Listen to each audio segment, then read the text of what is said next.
5वें नंबर की शंका यहाँ पर किसी आर्य समाज से संबंधित व्यक्ति ने की, जो कि महर्षि दयानंद सरस्वती के द्वारा लिखित सत्यार्थ प्रकाश का समर्थक था, जो महर्षि दयानंद के विचारों से बहुत ज़्यादा प्रभावित था।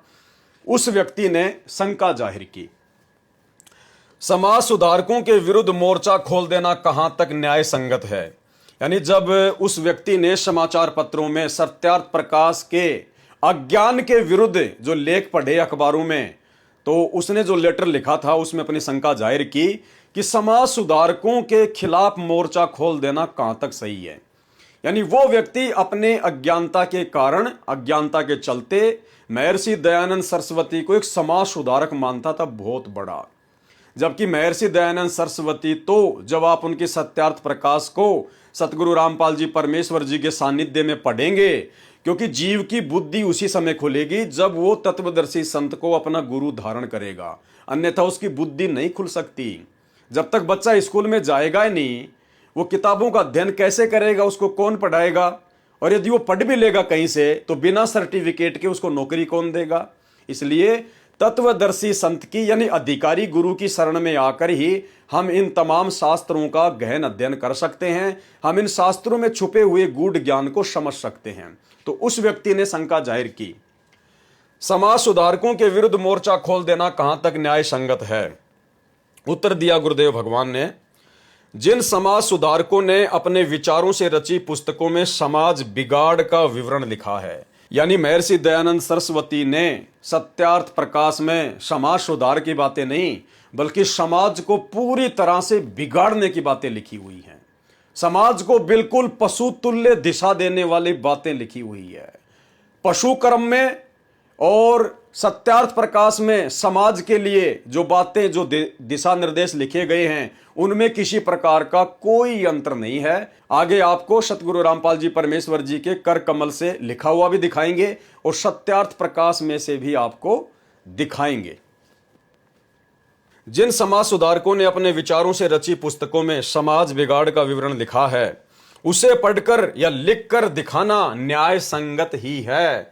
जैसे एक समाज सुधारक महर्षि दयानंद जी द्वारा रची सत्यार्थ प्रकाश नामक पुस्तक समोल्लास 4 में लिखा है कि, यानी महर्षि दयानंद सरस्वती ने जो सत्यार्थ प्रकाश लिखी थी भांग के नशे में, वेदों को गहनता से पढ़ने से पहले जो अपना मनमाना अज्ञान उस सत्यार्थ प्रकाश में ठोक दिया और समाज में सत्यार्थ प्रकाश को बंटवा दिया।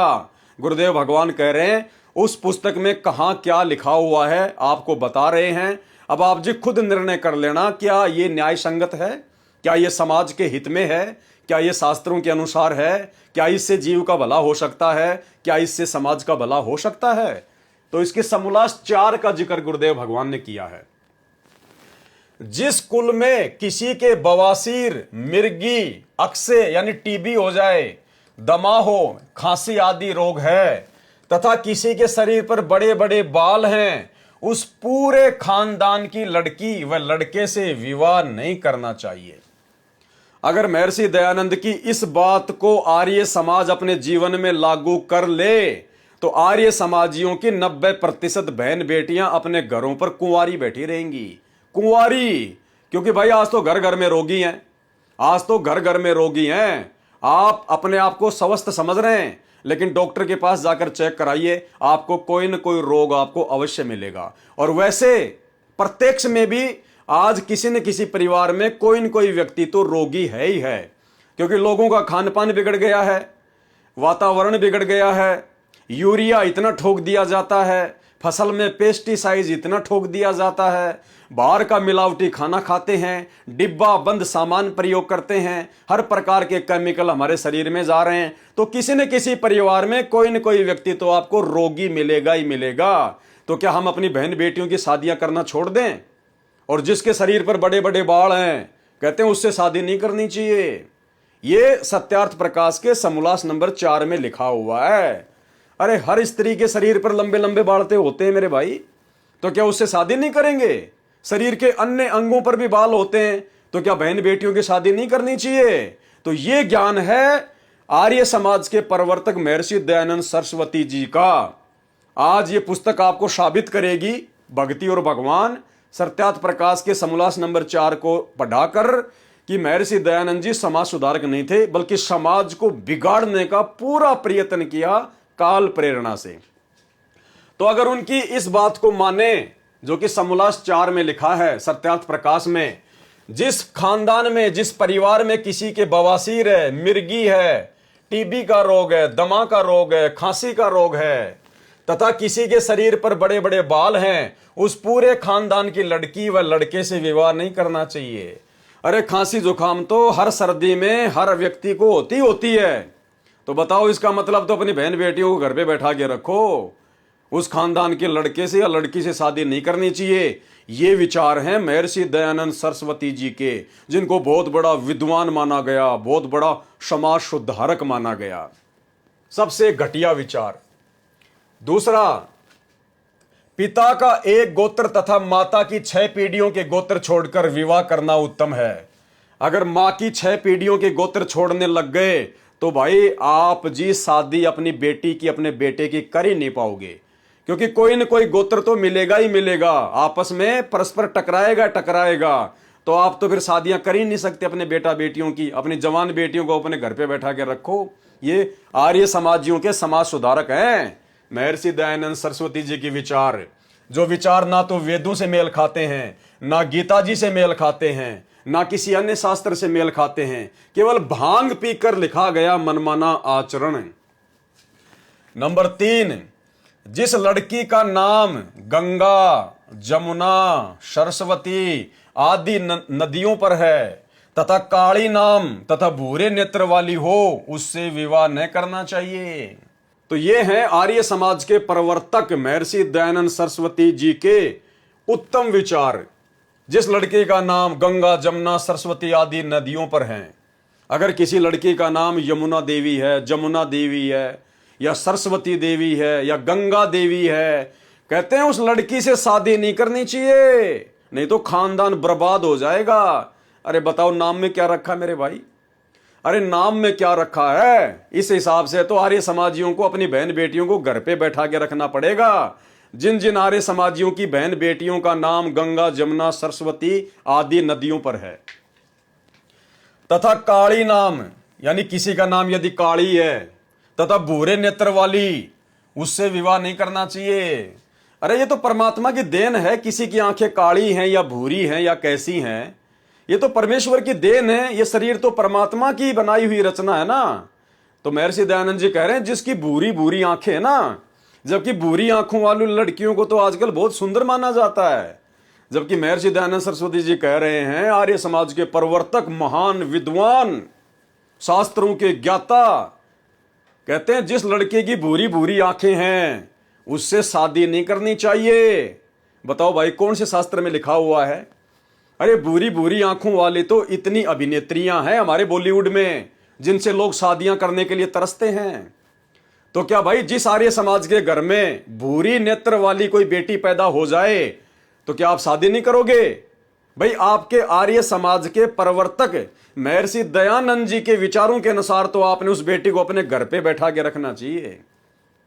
या फिर कोई ऐसा व्यक्ति जो आर्य समाज से जुड़ा हुआ है, उसने किसी भी ऐसी लड़की से शादी नहीं करनी चाहिए अपने बच्चों की जिसके नेत्र भूरे हों, जिसकी आंखें भूरी भूरी हों। तो ये विचार है एक महान समाज सुधारक के। जिस लड़के का नाम गंगा, जमुना, सरस्वती आदि नदियों पर तथा काली नाम है तथा भूरे नेत्र वाली हो, उससे विवाह नहीं करना चाहिए। मनमुखी विचार, शास्त्रों के विरुद्ध विचार। इसीलिए खुद उसने अपनी जीवनी में लिखा अपने हाथों से कि मुझे भांग पीने की आदत पड़ गई थी, भांग पीने की। और भाई भांग पीकर उस व्यक्ति ने यह सत्यार्थ प्रकाश लिखा है। इसलिए सतगुरु रामपाल जी परमेश्वर जी ने इस सत्यार्थ प्रकाश को नाम दिया है सत्यानाश प्रकाश। यदि किसी आर्य समाजी ने इन सभी वचनों को फॉलो कर लिया तो उसके खानदान का सत्यानाश 100% निश्चित है। नियम नंबर 4, भाई और बहनों, सत्यार्थ प्रकाश के समोल्लास नंबर 4 में जो चौथा नियम है, इस नियम को पढ़ने से पहले और गहनता से समझने से पहले आपको वर्तमान में एक आर्य समाजी संत है कोई, अपने आप को श्री सच्चिदानंद सरस्वती के नाम से वो प्रसिद्ध किए हुए है और संस्कृत के 4 श्लोक पढ़कर वर्तमान में अपने आप को महर्षि दयानंद के बाद में सबसे बड़ा आर्य समाजी समझता है। उसका एक छोटा सा वीडियो है, वो आपको मैं दिखा देता हूं 5-6 मिनट का, जिसमें उसने कुछ धर्मों को लेकर 2-4 बातें कही हैं। किसी लड़की ने उनसे कोई सवाल किया, सवाल का उसने जवाब दिया, तो 2-4 बातें उसमें हैं जो आपने थोड़ा सा ध्यान देना है। सबसे पहली बात तो उसने ये कहा है कि जो ब्रह्म वैवर्त जो पुराण है, यानी महर्षि वेदव्यास जी के द्वारा जो 18 पुराणों की रचना की गई है, उसमें एक पुराण है श्री ब्रह्म वैवर्त पुराण। वो कह रहा है कि यह पुराण मुगल कालीन है। आपने एक तो ये बात ध्यान रखनी है। दूसरी बात क्या ध्यान रखनी है, उसने महर्षि वेदव्यास जी के लिए कहा है कि दयानंद सरस्वती ने कहा था कि इस पुराण को लिखने से पहले वो धूर्त व्यक्ति महर्षि वेदव्यास यदि मां के पेट में ही मर जाता और मां के पेट में नहीं मरा, यदि जन्म लेते ही मर जाता तो भी बहुत अच्छा होता, क्योंकि उसने सनातन धर्म को जितना बदनाम किया उतना किसी ने नहीं किया है। तीसरे नंबर का पॉइंट, इन पुराणों के अंदर जो सत्यता लिखी हुई है लेकिन इस भाई को समझ में नहीं आ रही, तो इस भाई ने सारा का सारा जो दोष है वो मुसलमान धर्म को दे दिया। और हजरत मोहम्मद के विषय में जिक्र किया कि हजरत मोहम्मद जब 52 साल का था तो उसने अपनी 6 वर्ष की बेटी आयशा के साथ में शादी की।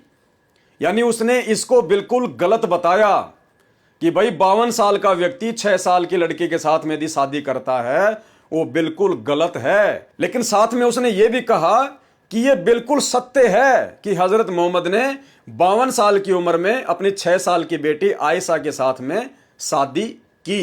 तो पहले आप ये छोटा सा वीडियो सुन लीजिए, उसके उपरांत फिर हम इसके ऊपर विश्लेषण करेंगे। सुनिए। एक मेरी बहन आती है और कहती है, स्वामी जी मैं आपसे कुछ प्रश्न करना चाहती हूं, क्या मेरे प्रश्नों का जवाब दोगे? मैंने कहा बिल्कुल, स्वागत है आपका। और उसने एक बात मेरे से कही, स्वामी जी मेरे प्रश्नों का कोई जवाब दे नहीं पाता। मैंने कहा आपकी क्या क्वालिफिकेशन है? कहती है मैं अभी बीए में हूं। तो मैंने कहा ऐसा आप क्या प्रश्न पूछती हैं? बोले प्रश्न मेरे नॉर्मल हैं लेकिन कोई धर्माचार्य जवाब दे नहीं पाता है। आपका मैंने व्याख्यान सुना, मुझे लगा कि शायद आप दे पाए।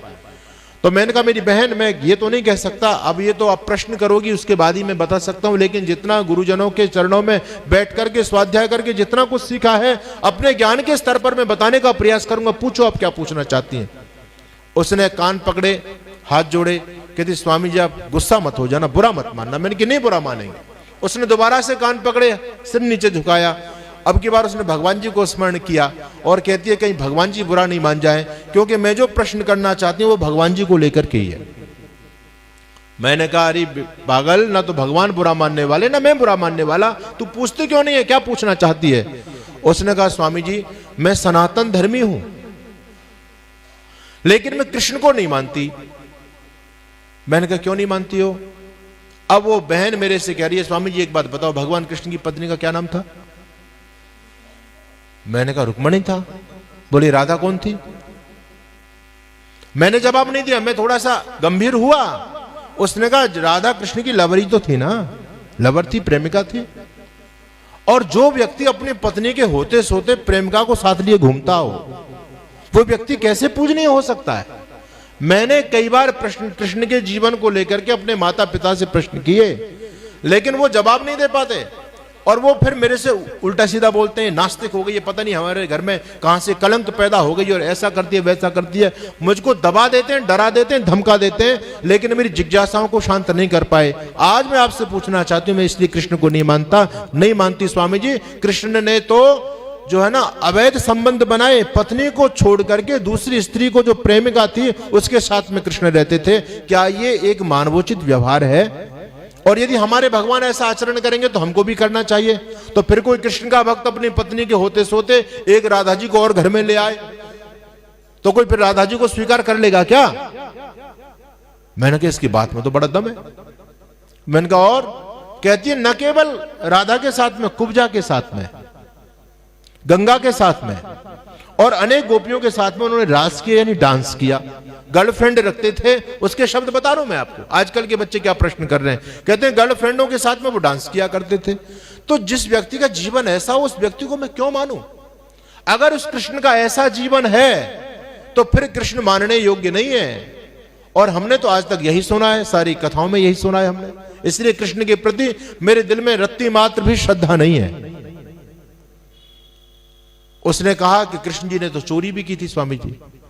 उसने अनेक प्रश्न पूछे मेरे से। अब जब उसने प्रश्न कर दिए तो मैंने उसको समाधान देना शुरू किया।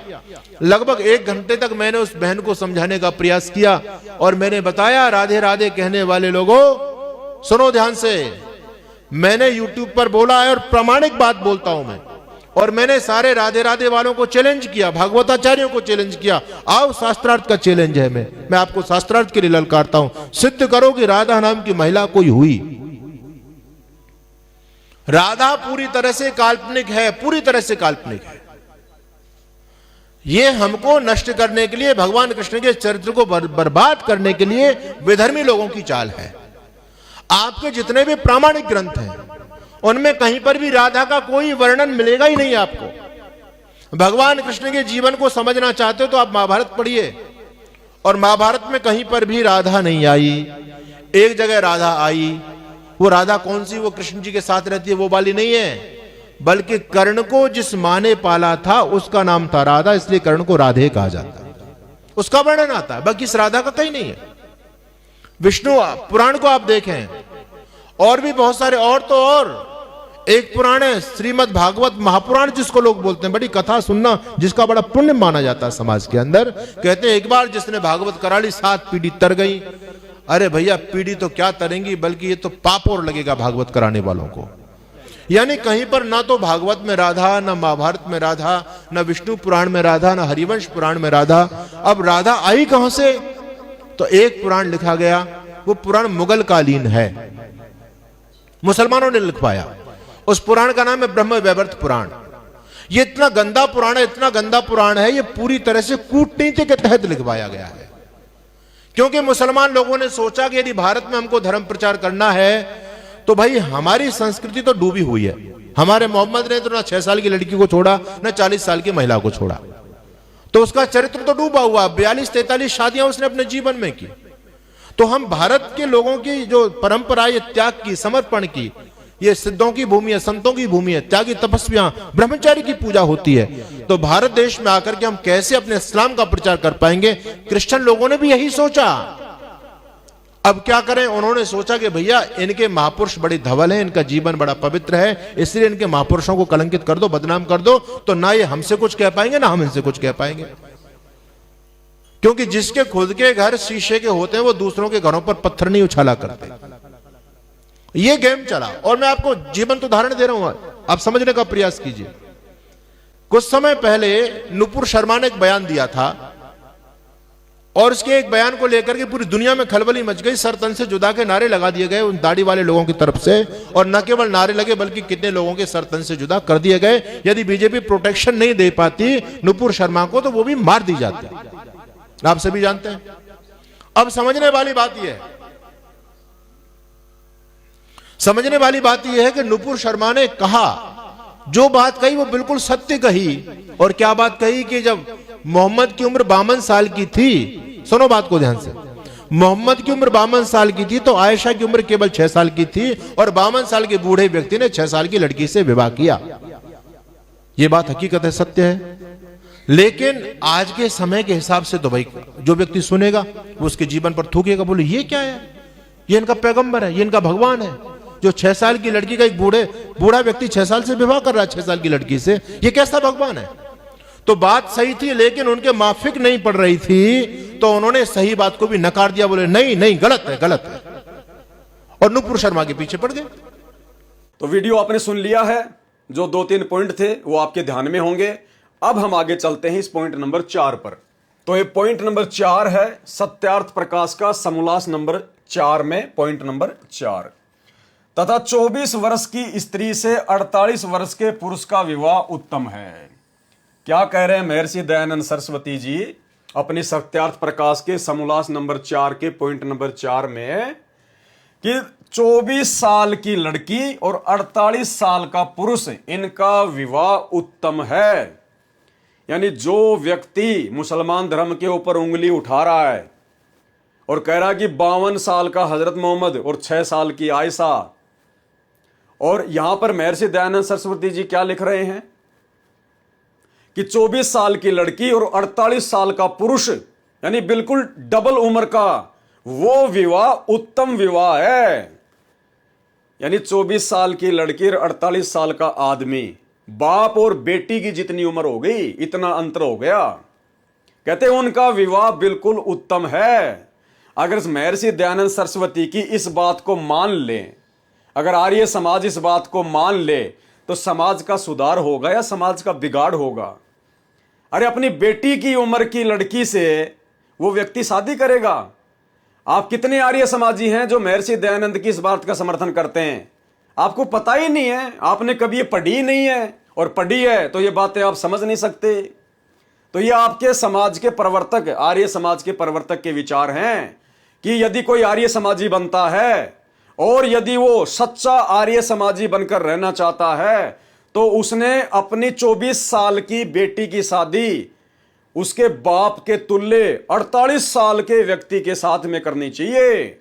अगर आप ऐसा नहीं करते हैं, यदि आप अपनी बेटी की शादी किसी 48 साल के आदमी के साथ नहीं करते हैं, तो आप पक्के आर्य समाजी नहीं हैं, आप पक्के आर्य समाजी नहीं हैं। तो ये जो सच्चिदानंद सरस्वती नाम का आर्य समाज को फॉलो करने वाला महर्षि दयानंद सरस्वती जी का फॉलोवर, जो कि हजरत मोहम्मद के ऊपर उंगली उठा रहा है, ठीक है, उसने वो काम किया नहीं किया हमें नहीं पता इस बात का, हम उस विषय पर नहीं जाते। हम तो ये कह रहे हैं कि अगर वो गलत है जो कि हजरत मोहम्मद ने किया, तो भाई आपके समाज के प्रवर्तक जो महर्षि दयानंद सरस्वती जी लिख रहे हैं अपनी पुस्तक में, समाज को दिशा निर्देश दे रहे हैं, आदेश दे रहे हैं कि विवाह का जो उत्तम समय है वो 24 साल की लड़की और 48 साल का पुरुष, तो भाई ये कितना सही है, ये कितना जायज है? अगर ये जायज है, भाई आर्य समाजियों को तो मानना पड़ेगा, क्योंकि उनके समाज के प्रवर्तक ने लिखे हैं। अगर आप नहीं मानोगे तो फिर आप काहे के आर्य समाजी? अगर आप इस विधि से अपने बच्चों की शादी नहीं करोगे बूढ़े बूढ़े लोगों के साथ में, तो फिर तुम काहे के आर्य समाजी? तुम तो खाली दिखावा कर रहे हो आर्य समाजी होने का। तो अगर ये बातें सही हैं जो महर्षि दयानंद जी ने लिखी है, तो भाई फिर मुसलमान धर्म के प्रवर्तक हजरत मोहम्मद को दोष क्यों दिया जा रहा है? अरे जो गलती हजरत मोहम्मद ने की आप लोगों के अनुसार, अरे वो तो आदेश दे दिया वो गलती करने के लिए आपको मेरे भाई महर्षि दयानंद सरस्वती जी ने, तो दूसरों को दोष क्यों दे रहे हो?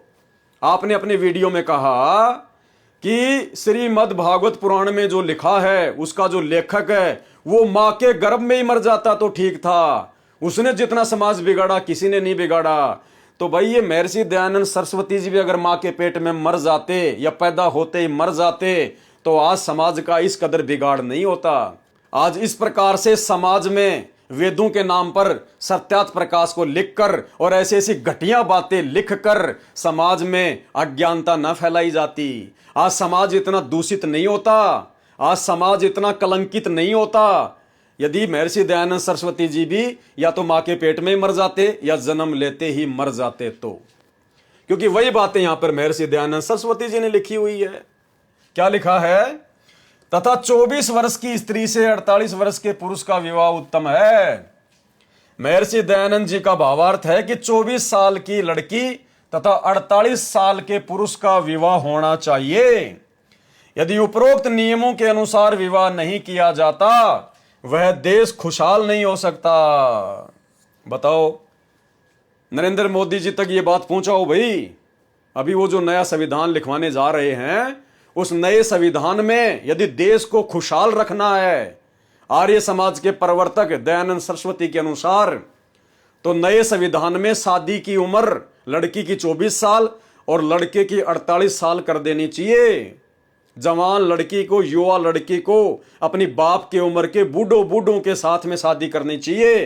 तो नरेंद्र मोदी जी तक ये संदेशा पहुंचाओ, ताकि महर्षि दयानंद जी के विचारों के अनुसार वे नए संविधान में स्त्री पुरुष के शादी की विवाह 24 और 48 नए संविधान में जोड़ सकें। यदि उपरोक्त नियमों के अनुसार विवाह नहीं किया जाता, वह देश खुशहाल नहीं हो सकता। पेज नंबर 70 और 71 पर लिखा हुआ है, चौथे समोल्लास में सत्यार्थ प्रकाश में। नंबर 5, शूद्र के अतिरिक्त अन्य 3 वर्णों में जिसकी पत्नी की मृत्यु हो जाए, उस पुरुष तथा विधवा का पुनर्विवाह नहीं होना चाहिए। ये देखो समाज सुधारक के महान विचार। क्या कह रहे हैं महर्षि दयानंद सरस्वती जी कि शूद्रों को छोड़कर ब्राह्मण, क्षत्रिय और वैश्य, इन 3 वर्णों में यदि किसी की पत्नी मर जाए या किसी का पति मर जाए तो उनको पुनर्विवाह नहीं करना चाहिए। क्यों भाई? जब शूद्र पुनर्विवाह कर सकते हैं, उनको कोई दिक्कत नहीं है, तो 3 वर्णों में क्या दिक्कत हो जाएगी? आज तो आर्य समाज में ना जाने कितने ऐसे लोग हैं जिनकी पत्नियां मर जाती हैं युवा अवस्था में, जिनके जो है पति मर जाते हैं, वो तो सभी पुनर्विवाह कर रहे हैं, वो तो दोबारा से अपनी शादियां कर रहे हैं। तो भाई आपके नियमों को तो कोई फॉलो कर ही नहीं रहा। क्यों नहीं फॉलो कर रहा? क्योंकि आपके नियम समाज के हित में नहीं है। आपका कोई भी नियम समाज के हित में नहीं है। आपके नियमों को यदि समाज में लागू कर दिया जाए तो पूरे समाज का सत्यानाश हो सकता है। शूद्र के अलावा अन्य 3 वर्णों में जिसकी पत्नी की मृत्यु हो जाए, उस पुरुष तथा विधवा का पुनर्विवाह नहीं होना चाहिए। बैठे रहो सारी जिंदगी। वे केवल नियोग कर सकते हैं। वो क्या कर सकते हैं? देखना भाई और बहनों, हंसी आएगी आपको, हंसी आएगी आपको। इतनी ज्यादा भांग पी रखी थी, इतना ज्यादा नशा करता था, इसको यह भी नहीं पता कि मैं लिख क्या रहा हूं, और आगे चलकर दुनिया जब इनको पढ़ेगी तो मेरे मुंह पे थूकेगी, मुंह पे। कहते हैं शूद्रों को छोड़कर, शूद्र वर्ण को छोड़कर बाकी जो 3 वर्ण हैं, ब्राह्मण, क्षत्रिय और वैश्य, उनको दोबारा से पुनर्विवाह नहीं करना चाहिए।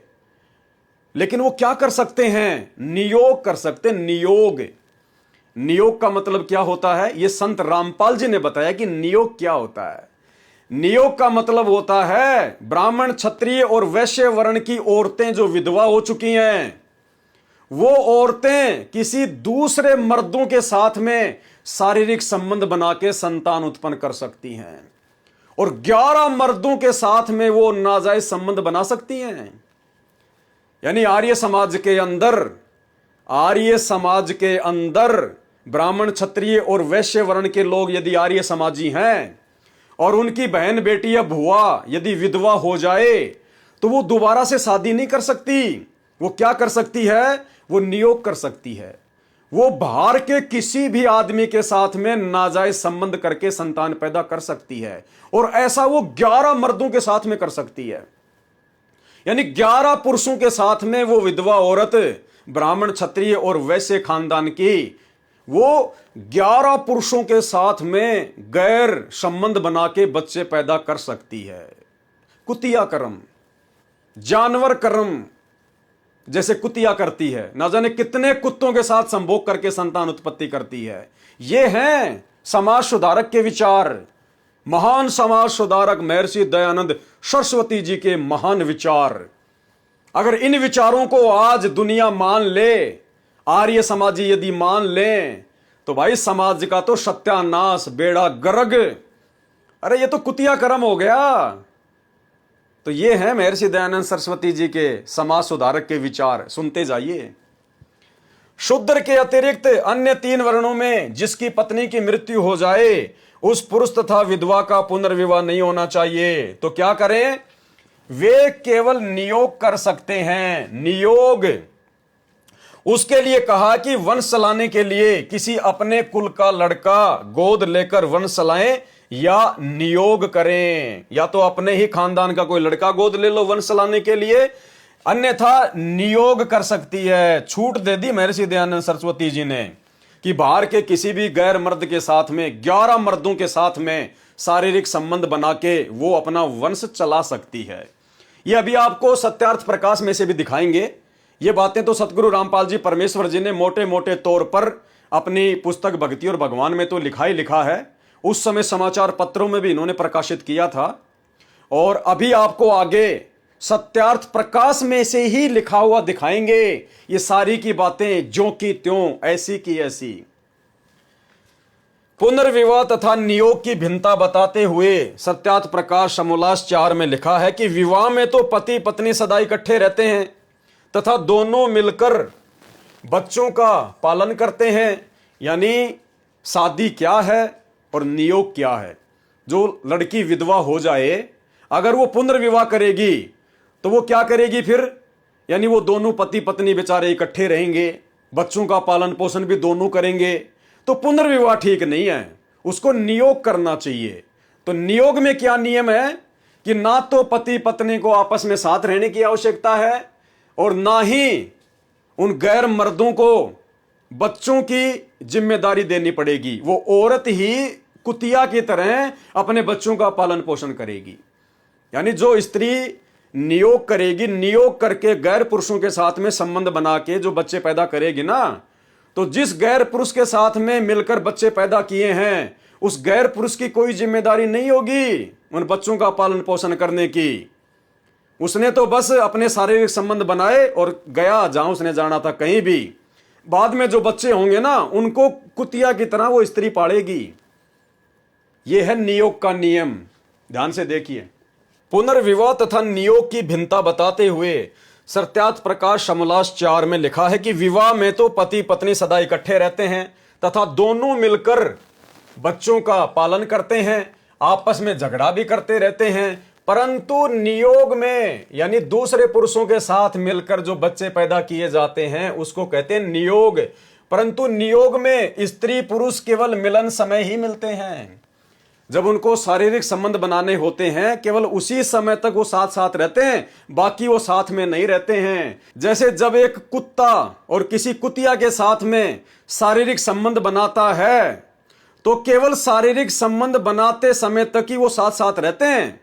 उसके बाद में उस कुत्ते का उस कुतिया से कोई संबंध नहीं होता। बाद में जो बच्चे पैदा होते हैं वो कुतिया ही पालती है। कहीं कहीं से खाना खाएगी, 2 रोटी खाएगी, कहीं जूत मिलेगा, कहीं टूक मिलेगा और अपने बच्चों का फिर वो पालन पोषण करती है। और जो कुत्ता होता है उसको कोई लेना देना नहीं होता, वो उन बच्चों की कोई देखभाल नहीं करता। तो महर्षि दयानंद सरस्वती जी कह रहे हैं कि नियोग में पुरुष का संपर्क स्त्री से केवल शारीरिक संबंध बनाते समय तक ही रहता है। उसके बाद में वो पुरुष उसके संपर्क में नहीं रहता। वो बच्चे खुद ही पाले, खुद ही उनकी परवरिश करे। परंतु नियोग में स्त्री पुरुष केवल मिलन समय ही मिलते हैं, फिर अपने अपने घर में अलग अलग रहते हैं। जो संतान उत्पन्न होती है वह न तो वीर्य दाता का पुत्र कहलाता है तथा गोत्र भी वीर्य दाता वाला नहीं होता। गैर पुरुषों से नियोग करके और जो संतान उत्पन्न होगी फिर उस औरत को कहते हैं फिर उस गैर पुरुष का वो बेटा नहीं कहलाएगा और ना उसका कोई गोत्र लगेगा। गोत्र तो उसी खानदान का लगेगा जो उसका पहले वाला जो पति था। यानी बच्चा तो वो पैदा करेगी नियोग करके किसी बाहर वाले आदमी से, और जब बच्चा हो जाएगा तो जो गोत्र लगेगा उस बच्चे के वो उसके उसी पति का लगेगा जो बेचारा मर गया था पहले। ये नियम है इनके आर्य समाजियों के।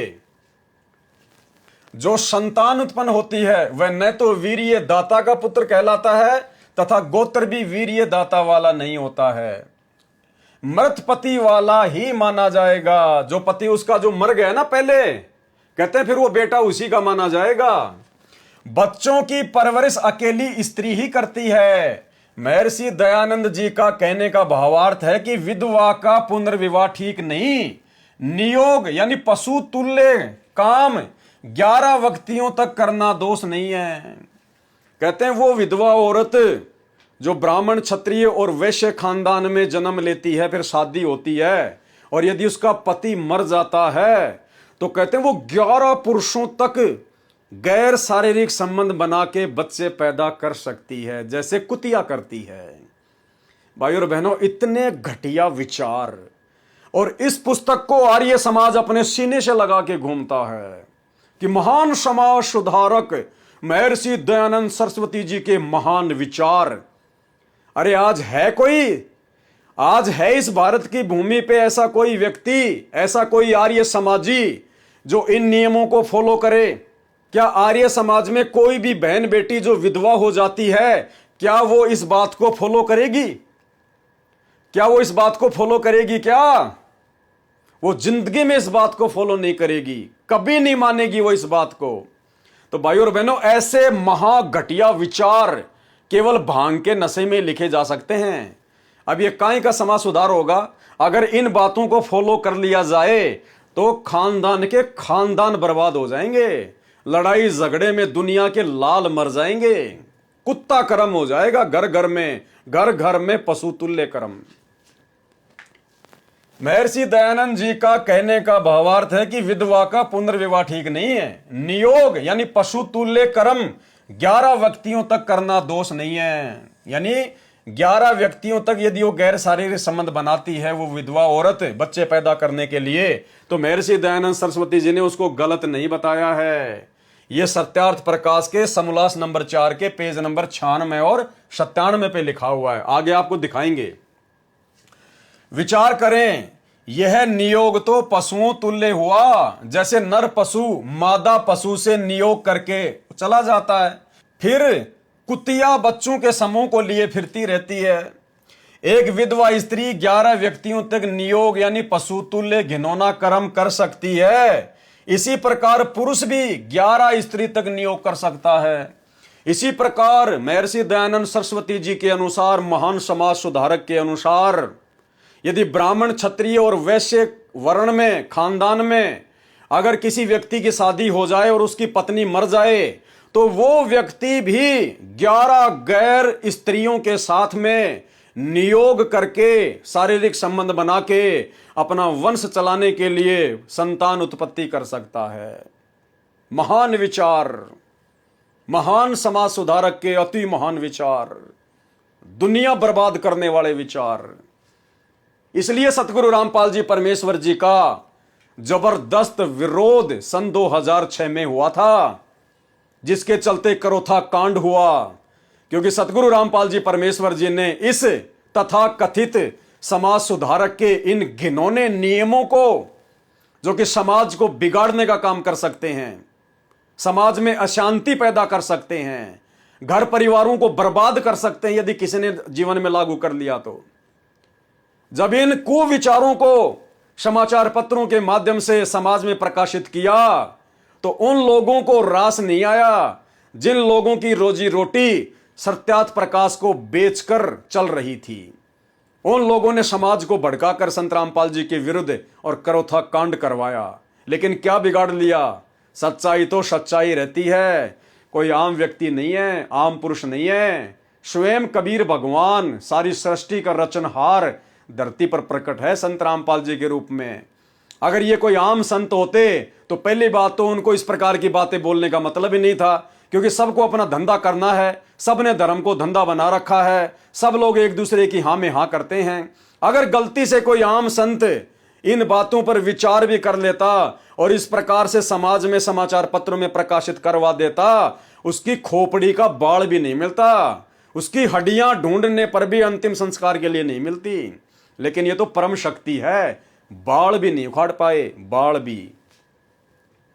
यह भी लिखा दिखाया कि पुनर्विवाह करने से तो स्त्री का पतिव्रते अर्थात पतिव्रता धर्म नष्ट हो जाता है, परंतु नियोग जैसे पशुतुल्य कार्य से चाहे 11 पुरुष संभोग कर लें, उसमें पतिव्रता धर्म नष्ट नहीं होता। क्या महान विचार व्यक्त किए हैं महर्षि दयानंद सरस्वती जी ने कि ब्राह्मण, क्षत्रिय और वैश्य कुल में जो औरतें विधवा हो जाती हैं और फिर वंश चलाने के लिए यदि वो पुनर्विवाह करती हैं किसी एक पुरुष से, तो कहते हैं उससे उसका पतिव्रता धर्म खंड हो जाएगा, नष्ट हो जाएगा। और यदि वो नियोग करेगी, 11 गैर पुरुषों के साथ में शारीरिक संबंध बनाएगी, तो कहते हैं उसका पतिव्रता धर्म नष्ट नहीं होगा। भाई और बहनों, भांग भी कोई थोड़ी पी के नहीं लिखी होगी, बिल्कुल 5-10 गिलास गटक के और उसके बाद में ये सत्यार्थ प्रकाश लिखी गई है। और कहते हैं ये वेदों के अनुसार है, स्वामी जी ने वेदों का गहन अध्ययन करके उसके बाद में सत्यार्थ प्रकाश लिखी है। अरे वेदों का तो इनमें कै ख ग भी नहीं है, कै ख ग भी, टोटल मनमाना आचरण, बदबूदार अज्ञान पूरा का पूरा ठोक दिया गया।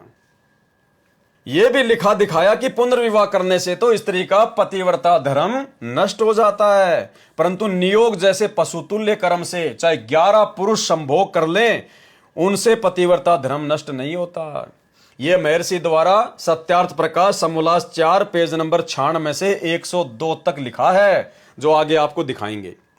सत्यार्थ प्रकाश समोल्लास 4 पृष्ठ 102 पर यह भी लिखा है कि जिस स्त्री का पति जीवित है और वह दूर देश में रोजगार के लिए गया हो, तो उसकी स्त्री 3 वर्ष तक उसका इंतजार करे, उसकी बाट देखकर किसी अन्य पुरुष से संतान उत्पत्ति या नियोग जैसा कुकर्म कर ले। क्या लिखा है सत्यार्थ प्रकाश में महर्षि दयानंद सरस्वती जी ने?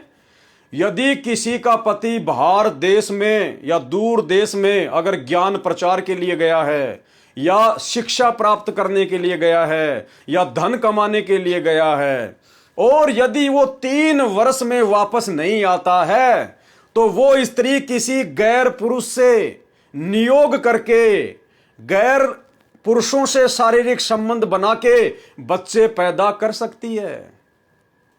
अरे आज आर्य समाज के कितने भाई हैं जो विदेशों में कमाने के लिए गए हुए हैं। आर्य समाज के हजारों लाखों की संख्या में आपको ऐसे जो पुरुष मिलेंगे जो शादीशुदा हैं और जो धन कमाने के लिए विदेश में गए हुए हैं। वो तो बेचारे 4-4 साल नहीं आते, 5-5 साल नहीं आते। तो उनकी औरतों को तो फिर पीछे से महर्षि दयानंद सरस्वती जी के अनुसार, महान विचारों के अनुसार, समाज के किसी भी गैर पुरुष से शारीरिक संबंध बना के 11 पुरुषों तक वो शारीरिक संबंध बना सकती है और बच्चा पैदा कर सकती है। और जब उसका पति विदेश से वापस आ जाए तो उसके बाद वो उस नियोग वाले पुरुष को छोड़ दे और अपने पति के साथ में वापस रहने लग जाए। और जो बच्चा उत्पन्न हुआ है ना, वो उस नियोग वाले व्यक्ति का नहीं कहलाएगा, उस गैर पुरुष का नहीं कहलाएगा, वो फिर उसके विदेश गए हुए उसके पति का ही बेटा कहलाएगा। ये हैं महान विचार। अगर समाज इनको अपने ऊपर लागू कर ले तो भाई और बहनों रोजाना कट कट के मरे लड़ाई झगड़े में। इसलिए सतगुरु रामपाल जी भगवान ने इस सत्यार्थ प्रकाश को सत्यानाश प्रकाश का नाम दिया, सत्यानाश प्रकाश का। क्या लिखा है? सत्यार्थ प्रकाश समोल्लास 4 पेज नंबर 102 पर। ये हाथ कंगन को आरसी क्या, पढ़े लिखो को फारसी क्या। गुरुदेव भगवान ने पेज नंबर तक लिख दिए और आगे आपको दिखाएंगे। यह भी लिखा है कि जिस स्त्री का पति जीवित है वह दूर देश में रोजगार के लिए गया हो तो उसकी स्त्री 3 वर्ष तक बाट देखकर यानी इंतजार करे, मात्र 3 साल तक। यदि उसका पति 3 साल में घर नहीं आता है तो किसी अन्य पुरुष से संतान उत्पत्ति नियोग कुक्रम से कर ले। जब पति घर आवे तो नियोग किए पति को त्याग दे। जब उसका पति 3 साल के बाद यदि वापस आ जाता है तो उस नियोग करके जो संतान उत्पत्ति की है उसने गैर पुरुष से नियोग करके उसको छोड़ दे और अपने उस पति के साथ वापस रहने लग जाए। जो गैर पुरुष से संतान उत्पन्न की है वह विवाहित पति की मानी जाएगी। और अपने पति की गैर हाजिरी में उसने किसी दूसरे पुरुष से नियोग करके जो संतान उत्पत्ति की है ना, फिर वो बेटा उसके उसी विदेश में गए हुए पति का माना जाएगा। सत्यार्थ प्रकाश में समाज सुधार की कलम तोड़ व्याख्या एक और देखने को मिली कि जिस पुरुष की पत्नी अप्रिय बोलने वाली हो, महर्षि दयानंद सरस्वती जी ने क्या लिखा है सत्यार्थ प्रकाश में कि जिस व्यक्ति की स्त्री अप्रिय बोलने वाली हो यानी लड़ाई झगड़ा करने वाली हो तो उस पुरुष को चाहिए कि किसी अन्य स्त्री से केवल नियोग करके संतान उत्पत्ति कर ले। आर्य समाज के नियमों के अनुसार, महर्षि दयानंद सरस्वती जी के नियमों के अनुसार, यदि किसी आर्य समाजी की पत्नी मीठा नहीं बोलती है, प्यार से नहीं बोलती है, लड़ाई झगड़ा करती रहती है, तो कहते हैं उस आदमी को चाहिए कि वो नियोग करके यानी बाहर की किसी भी औरत के साथ में गैर संबंध बना के संतान उत्पत्ति कर ले। शादीशुदा व्यक्ति जिसकी पत्नी लड़ाई झगड़ा करती है, वो मर्द, वो पुरुष अपनी पत्नी के अलावा बाहर की 11 औरतों के साथ में पशु कर्म करके संतान उत्पत्ति कर सकता है। कितने महान विचार हैं भाई और बहनों। यानी आर्य समाज कितना पवित्र है, आर्य समाज कितना महान होगा यदि महर्षि दयानंद सरस्वती जी के नियमों को फॉलो कर रहा होगा तो। अरे ऐसे आर्य समाजियों के घरों में तो पानी पीना भी महापाप है, महापाप। यदि वो महर्षि दयानंद सरस्वती जी के इन नियमों को फॉलो कर रहे हैं तो। अरे असली आर्य समाज तो संत रामपाल जी तैयार कर रहे हैं। उनके सत्संग सुन के देखो, उनके विचार सुन के देखो, उनकी शरण में आके देखो आर्य समाज क्या होता है। सत्यार्थ प्रकाश में समाज सुधार की कलम तोड़ व्याख्या एक और देखने को मिली कि जिस पुरुष की पत्नी अप्रिय बोलने वाली हो तो उस पुरुष को चाहिए कि किसी अन्य स्त्री से केवल नियोग करके संतान उत्पत्ति कर ले तथा रहे अपनी पत्नी के साथ ही, अपनी पत्नी के साथ में रहे और बाहर वाली औरतों के साथ में गैर संबंध बना के संतान उत्पत्ति कर ले। अब बताओ वो पत्नी कभी रह सकती है ऐसे आदमी के साथ में? अरे वो पत्नी जो पहले से ही झगड़ा करती है और जब उसको पता चलेगा कि ये तो बाहर की औरतों के साथ में संबंध बना रहा है, और महर्षि जी कह रहे हैं फिर अपने घर में उसी पत्नी के साथ में रहो, अरे वो तो दुर्गा का रूप धारण कर लेगी, बेचारे को रोज पीटेगी, मारेगी उसको। तो ये हैं समाज सुधारक महर्षि दयानंद सरस्वती जी के विचार सत्यार्थ प्रकाश में। तथा रहे अपनी पत्नी के साथ ही, इसी प्रकार जो पुरुष अत्यंत दुखदायक हो तो उसकी स्त्री भी दूसरे पुरुष से नियोग से संतान उत्पत्ति करके उसी विवाहित पति के दाय भागी संतान कर लेवे। और इसी प्रकार महर्षि दयानंद सरस्वती जी कह रहे हैं अगर किसी औरत का पति दुखदायक है, भाई आज तो आर्य समाज के अंदर घर घर में लोग शराब पीते हैं, वैसे शूद्र और क्षत्रिय वर्ण में सब लोग शराब पीते हैं ज्यादातर, और अपनी औरत को मारते भी हैं, पीटते भी हैं, दुख भी देते हैं। ये तो घर घर की राम कहानी हो गई आजकल, औरतों को दुखी करना। तो महर्षि जी कह रहे हैं कि आर्य समाज का एक नियम है कि यदि किसी पत्नी का पति उसको दुख देता है, मार पिटाई करता है, तो वो पत्नी नियोग करके यानी बाहर के गैर पुरुषों से 11 पुरुषों तक गैर नाजायज शारीरिक संबंध बना के संतान उत्पत्ति कर सकती है और रहे अपने पति के साथ ही। अरे वो तो पहले नहीं जीने दे रहा उसको, और जब उसको पता चलेगा कि ये तो कुतिया कर्म कर रही है, बाहर के लोगों से शारीरिक संबंध बना रही है, तो वो उसको जीने देगा? वो कैसे रह सकता है उसके साथ में? तो ये विचार है महर्षि दयानंद सरस्वती जी के, बिल्कुल भांग पी के लिखे गए विचार। भाई आर्य समाजियों को विचार करना चाहिए। भाई हाथ कंगन को आरसी क्या, पढ़े लिखे को फारसी क्या, तुम्हारी आंखों के सामने तुमको दिखाया जा रहा है और अभी आगे तुमको सत्यार्थ प्रकाश में से दिखाएंगे। जिस सत्यार्थ प्रकाश को तुम लोग रोज पढ़ते हो, दुनिया में बांटते हो, प्रचार करते हो, उसी सत्यार्थ प्रकाश में तुम्हें लिखे हुए विचार दिखाएंगे तुम्हारे समाज सुधारक महर्षि दयानंद सरस्वती जी के। भावार्थ है कि स्त्री किसी पर पुरुष के पास जाकर कुकर्म करके संतान उत्पन्न करके अपने पति के घर में ही रहे तथा जो गैर संतान उत्पन्न हो वह विवाहित पति की संपत्ति की हिस्सेदार होगी। यह लिखा है कि नियोगी पुरुष का गोत्र नहीं माना जाएगा, उस गैर संतान का गोत्र भी विवाहित पति वाला ही माना जाएगा। महर्षि दयानंद जी ने लिखा है कि इस प्रकार पूर्वोक्त विवाह नियमों तथा नियोग से अपने अपने कुल की उन्नति करें। दयानंद सरस्वती जी कह रहे हैं कि इस प्रकार से ये कुत्ता कर्म करके और अपने अपने कुल की उन्नति करें। बताओ, कुल का तो सत्यानाश हो जाएगा अगर किसी ने ऐसा कर लिया, तो उन्नति तो बहुत दूर है। उपरोक्त विचार महर्षि दयानंद जी के समाज सुधार के विषय में है। विचारणीय बात है कि जिस पति की पत्नी उसकी आंखों के सामने अन्य पुरुष के पास जाए तो क्या वह परिवार उन्नति कर सकता है? वह तो कुरुक्षेत्र का मैदान हो जाएगा। 24 वर्ष की स्त्री 48 वर्ष के बूढ़े से विवाह करे जो कि पिता की आयु के समान होता है, क्या कोई ये उपरोक्त नियम पालन करके सुखी हो सकता है? अर्थात नहीं। ऐसे निराधार शास्त्रों की पोड़ संत ही खोलते हैं। कौन खोलते हैं? संत ही खोल सकते हैं। तो भाइयों और बहनों, वो परम संत आज धरती पर सतगुरु रामपाल जी परमेश्वर प्रकट है, और ये कोई सामान्य संत नहीं है, कोई सामान्य गुरु नहीं है। ये हिम्मत, ये डेयर केवल परमात्मा ही कर सकता है संत रूप में आके। नहीं तो भारत देश की धरती पर संतों महात्माओं की, शंकराचार्यों, आचार्यों, मंडलेश्वरों की गिनती नहीं है। गांव गांव में गुरु बन के बैठे हैं। क्या आज तक किसी ने इन बातों पर विचार किया, समाज को बताया, कोई दिशा निर्देश दिया? बिल्कुल नहीं, क्योंकि कोई हिम्मत ही नहीं कर सकता।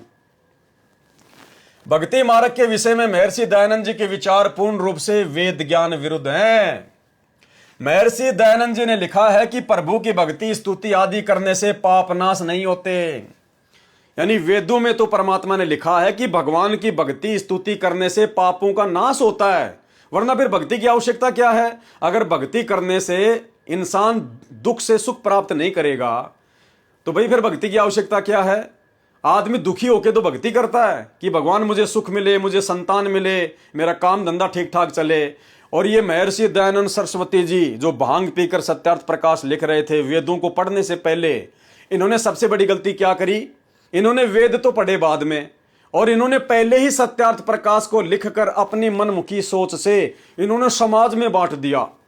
और उसके बाद इन्होंने वेद पढ़े और बाद में जब देखा कि वेदों में क्या लिखा है, मैंने क्या लिख दिया, फिर इसने वेदों में भी मिलावट कर दी।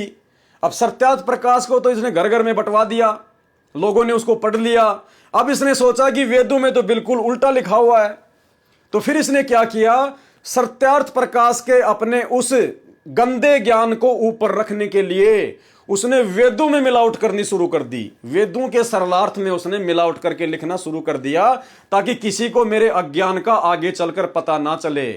भाई आम संत को तो पता नहीं चल सकता, आम संसार को तो पता ना चला ना चल सकता। ये तो परम संत है, स्वयं परमात्मा है, इनसे कहां छुपाओगे? आज इन्होंने आकर सारी पोल पट्टी खोल दी, सारी की सारी। महर्षि दयानंद जी ने लिखा है कि प्रभु की भक्ति स्तुति आदि करने से पाप नाश क्षमा नहीं होते, अन्य लाभ होता है, जैसे उपासना से, परब्रह्म से मेल तथा उसका साक्षात्कार होना। फिर अपने ही कर कमल से यजुर्वेद अध्याय 8 मंत्र 13 के अनुवाद में लिखा है कि परमात्मा अधर्म के अधर्म अर्थात घोर पाप को भी नाश कर देता है। सत्यार्थ प्रकाश में तो लिख दिया कि परमात्मा पाप को नाश नहीं कर सकता, क्योंकि वेद इसने पढ़े नहीं, उससे पहले सत्यार्थ प्रकाश में अपना ज्ञान ठोक दिया। और इसने फिर जब वेदों का अनुवाद किया तो वहां भी इसने अपने हाथों से लिख रखा है कि परमात्मा तो घोर से घोर पापों का नाश कर देता है। अरे तो फिर वेदों के अनुसार कहां है सत्यार्थ प्रकाश? सत्यार्थ प्रकाश में तो लिख दिया कि परमात्मा पाप कर्मों का नाश नहीं कर सकता, और वेदों का अनुवाद करते समय लिख रहा है कि परमात्मा पाप कर्मों का भी नाश कर सकता है। तो टोटल वेद विरुद्ध अज्ञान समाज में ठोक दिया। फिर अपने ही कर कमल से यजुर्वेद अध्याय 8 मंत्र 13 के अनुवाद में लिखा है कि परमात्मा अधर्म के अधर्म अर्थात घोर पाप को भी नाश कर देता है। इससे सिद्ध हुआ कि महर्षि दयानंद जी को वेद ज्ञान बिल्कुल नहीं था, शून्य था। वे प्रभु को निराकार कहते हैं तथा दूसरा प्रभु नहीं मानते। फिर स्वयं कह रहे हैं कि पापी आत्मा जिसका पाप नाश नहीं हुआ वह पापी हुआ, ब्रह्म से भी दूसरे परब्रह्म से साक्षात्कार कर सकती है। साक्षात्कार का मतलब होता है आमने सामने मेल मिलाप करना। साक्षात्कार तो साकार से होता है, निराकार से नहीं। यदि पापी व्यक्ति भी प्रभु प्राप्ति कर सकता है तो प्रभु भक्ति की रुचि ही समाप्त हो जाएगी। कौन कहते हैं? दयानंद जी, कि पापी आदमी कभी परमात्मा प्राप्त नहीं कर सकता। अरे भाई, सारी दुनिया पापी है और पापी व्यक्ति की धर्म में रुचि बढ़ती है क्योंकि उसको अपने पाप कर्म दिखाई देते हैं, उसको डर लगता है।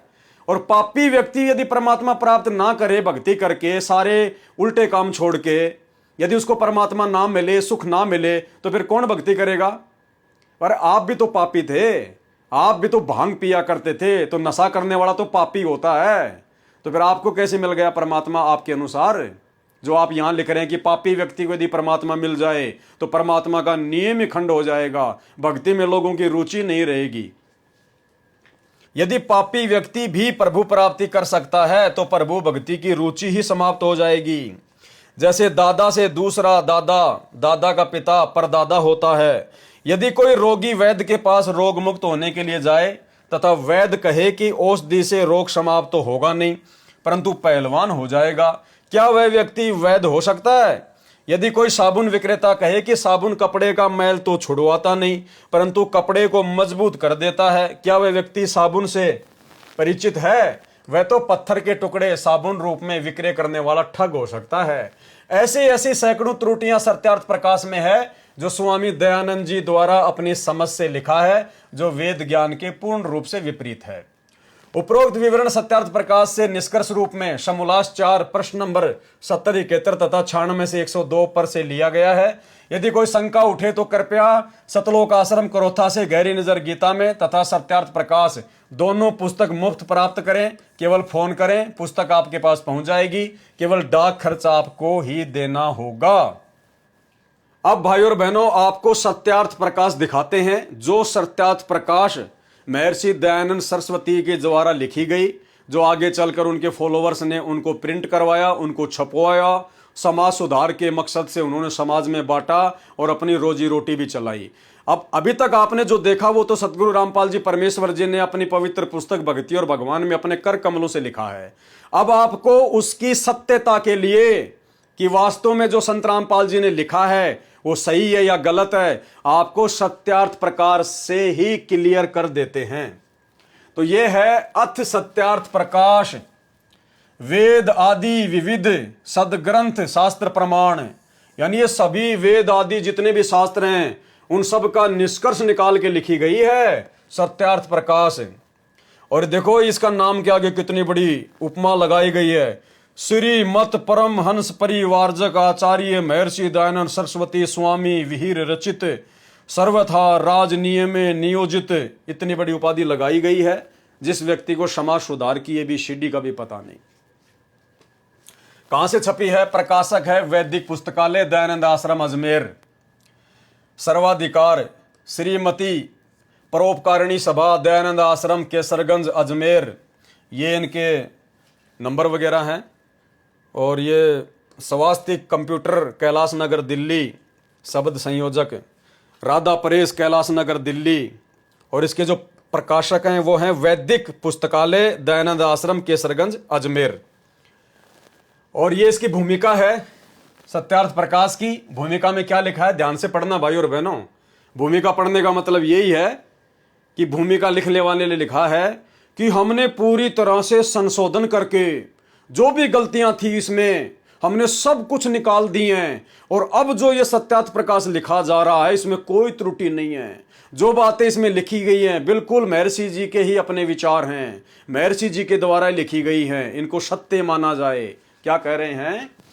सत्यार्थ प्रकाश को दूसरी बार शुद्ध करके छपवाया गया है, क्योंकि जिस समय यह ग्रंथ बनाया था उस समय और उससे पूर्व संस्कृत भाषण करना, पठन पाठन में संस्कृत ही बोलने का अभ्यास और जन्मभूमि की भाषा गुजराती थी इत्यादि कारणों से मुझको इस भाषा का विशेष ज्ञान न था। अब इसको अच्छे प्रकार भाषा के व्याकरण अनुसार जानकर अभ्यास भी कर लिया है, इसलिए इस समय इसकी भाषा पहले से उत्तम हुई है। कहीं कहीं शब्द वाक्य रचना का भेद हुआ है, वह करना उचित था, क्योंकि उसके भेद किए बिना भाषा की परिपाटी सुधारनी कठिन थी, परंतु अर्थ का भेद नहीं किया गया।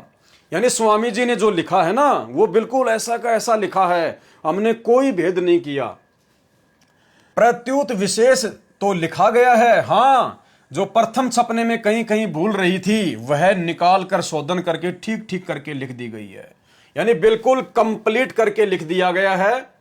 और आर्य समाज में विवाह का उत्तम समय 24 लड़की की उम्र और 48 साल लड़के की उम्र, यह महर्षि दयानंद सरस्वती जी ने उत्तम जो उम्र है शादी की वो बताई है। तो चलिए अब हम देखते हैं कहां लिखा है। यह है चतुर्थ समोल्लास, पेज नंबर 88, ये पीडीएफ है, पीडीएफ के ऊपर पेज नंबर 88 और चौथा समोल्लास है सत्यार्थ प्रकाश का। ये सत्यार्थ प्रकाश है, ये महान समाज सुधारक महर्षि दयानंद सरस्वती जी हैं। और चौथे समोल्लास पर क्या लिखा है? नए पीले वर्ण वाली, नए अधिकाधिक अर्थात पुरुष से लंबी चौड़ी, अधिक बल वाली, नए रोग युक्त, नए लोम रहित, नए बहुत लोम वाली, नए बकवाद करने वाली और न भूरे नेत्र वाली, यानी इन लड़कियों से शादी नहीं करनी चाहिए। न ऋक्ष अर्थात औशनी, भरणी, रोहिणी आदि नक्षत्र नाम वाली, पीपल, बड़ आदि वृक्ष नाम वाली, गंडा, जमुना आदि नदी नाम वाली, चांडाली आदि अनंत नाम वाली, विंध्या, हिमालय, पार्वती आदि पर्वत नाम वाली, काकी, शैनी आदि पक्षी नाम वाली, नागी, भुजंगा आदि सर्प नाम वाली, दासी आदि प्रेष्य नाम वाली, और भीमा, भयंकरी, काली, चंडी आदि भीषण नाम वाली कन्या के साथ विवाह न करना चाहिए। ये महर्षि दयानंद सरस्वती जी के उत्तम विचार हैं कि जिन लड़कियों का नाम इस प्रकार से हो, कहते हैं उन लड़कियों से शादी नहीं करनी चाहिए, उन लड़कियों से विवाह नहीं करनी चाहिए। तो भाई अगर इस महान समाज सुधारक महर्षि दयानंद सरस्वती के सत्यार्थ प्रकाश में लिखे गए इन विचारों को यदि आर्य समाजी अपने जीवन में लागू कर लेंगे तो अपनी बहन बेटी बुआ को पूरी उम्र घर पे बैठाना पड़ेगा, घर पे। तो ये विचार है आपकी आंखों के सामने भाई और बहनों। हाथ कंगन को आरसी क्या, पढ़े लिखे को फारसी क्या। चतुर्थ समोल्लास पेज नंबर 88, सत्यार्थ प्रकाश। क्योंकि ये नाम कुत्सित सत्य और अन्य पदार्थों के भी हैं। आगे क्या लिखा है? आर्य समाज में स्त्री विवाह को लेकर घटिया विचार। सत्यार्थ प्रकाश में स्त्री विवाह को लेकर किस प्रकार से घटिया विचार दिए गए हैं देखिएगा। यह उसकी संस्कृत है जो महर्षि दयानंद जी के हाथों से लिखी गई है। यह उसका हिंदी अनुवाद है।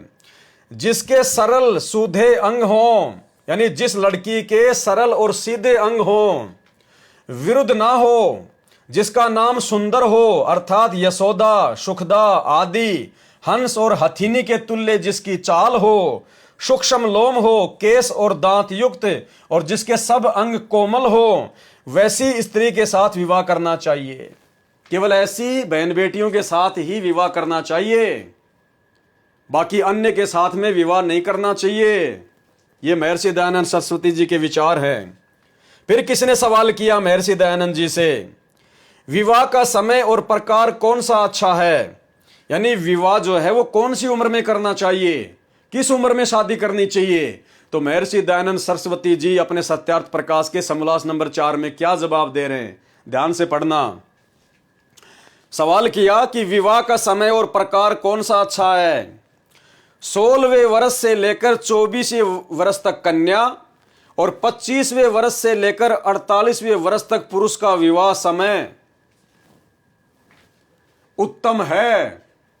इसमें जो 16 और 25 में विवाह करें तो निकृष्ट, यानी 16 साल की लड़की और 25 साल के लड़के का यदि विवाह किया जाए महर्षि दयानंद सरस्वती जी के अनुसार, तो कहते वो घटिया है, निकृष्ट है। 16 साल की लड़की और 25 साल का लड़का, ये विवाह की उम्र ठीक नहीं है, ये तो घटिया है, निकृष्ट है। इसमें जो 16 और 25 में विवाह करे तो निकृष्ट। इसके अलावा 18 से 20 साल की स्त्री और 30 से 35 व 40 साल के पुरुष का विवाह जो है वो मध्यम है, यानी ये कुल मिला के ठीक है। 18 से 20 साल की लड़की और 35 साल तक का आदमी, ये थोड़ा थोड़ा ठीक है। 24 वर्ष की स्त्री और 48 वर्ष के पुरुष का विवाह उत्तम है, लेकिन 24 साल की लड़की और 48 साल के पुरुष का विवाह बिल्कुल बेस्ट है, यानी बाप बेटी की उम्र का फासला। 24 साल की लड़की और 48 साल का पुरुष, यानी उस लड़की के बाप की उम्र से भी बड़ा। तो भाई और बहनों, इस शादी की उम्र को महर्षि दयानंद सरस्वती जी उत्तम बना रहे हैं, यानी जवान लड़की की बूढ़े के साथ में शादी करना आर्य समाज के नियम के अनुसार बिल्कुल उत्तम है, परफेक्ट है। क्या इससे समाज सुधरेगा? अरे समाज में हाहाकार मच जाएगा, समाज बिगड़ जाएगा इससे। तो 24 वर्ष की स्त्री और 48 वर्ष के पुरुष का विवाह उत्तम है।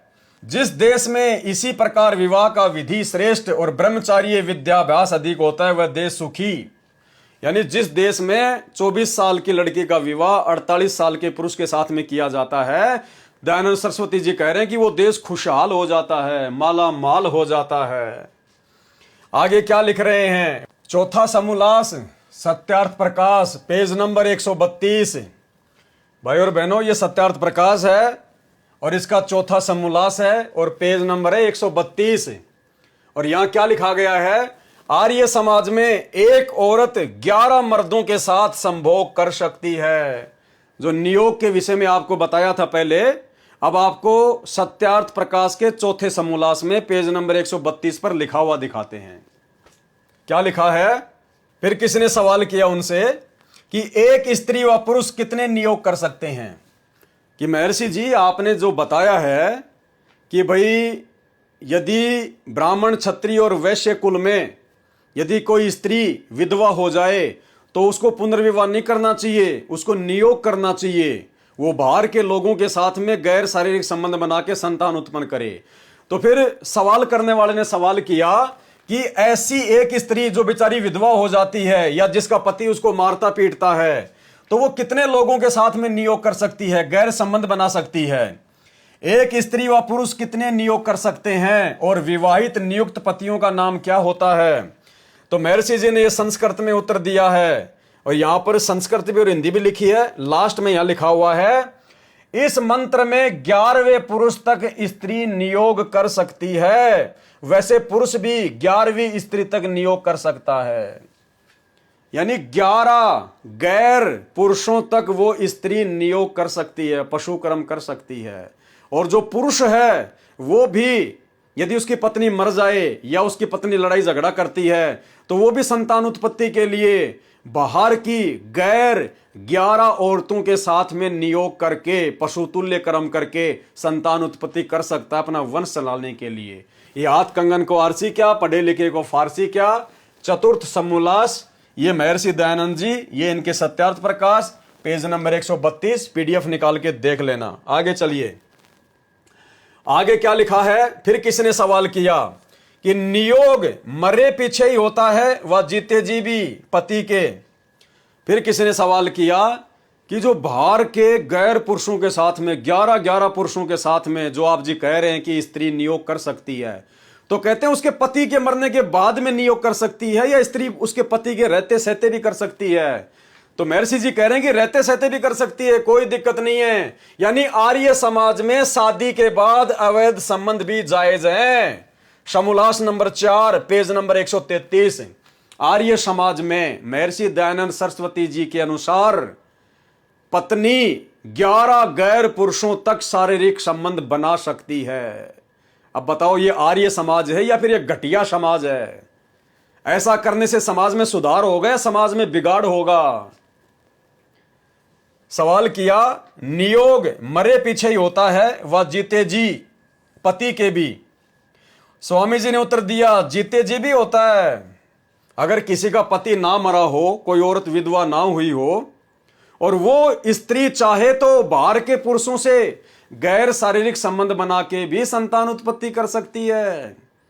भाई और बहनों, ये है महर्षि दयानंद सरस्वती जी के उत्तम विचार। इनको महान समाज सुधारक की संज्ञा दी गई है। अगर दुनिया इनके नियमों को फॉलो कर ले तो ये सृष्टि 1 साल में पूरी लड़ झगड़ के कटमर के समाप्त हो जाए, लड़ झगड़ के। जब पति संतान उत्पत्ति में असमर्थ होवे, यानी किसी औरत का पति यदि संतान उत्पत्ति करने में असमर्थ हो, तब अपनी स्त्री को आज्ञा देवे कि हे सुभागे, सौभाग्य की इच्छा करने वाली स्त्री, तू मुझसे दूसरे पति की इच्छा कर। महर्षि जी कह रहे हैं, अगर किसी स्त्री का पति संतान उत्पन्न करने में समर्थ ना हो, कोई भी प्रॉब्लम हो, कोई बीमारी हो, कुछ भी हो, तो महर्षि जी कह रहे हैं कि आर्य समाज में मेरे फॉलोवर को क्या करना चाहिए? वो पति अपनी पत्नी से कहे कि हे मेरी प्रिय, हे मेरी प्रिय पत्नी, तू मेरे अलावा किसी गैर पुरुष से शारीरिक संबंध बना के और संतान उत्पत्ति कर। अरे कौन ऐसा निर्लज महामूर्ख मंद बुद्धि पुरुष होगा जो अपनी पत्नी को यह बात कहेगा कि तू मेरे रहते सहते और किसी और के साथ में शारीरिक संबंध बना के संतान उत्पत्ति कर। यह घटिया से घटिया विचार, घटिया से घटिया व्यक्ति ही अपनी पुस्तक में लिख सकता है।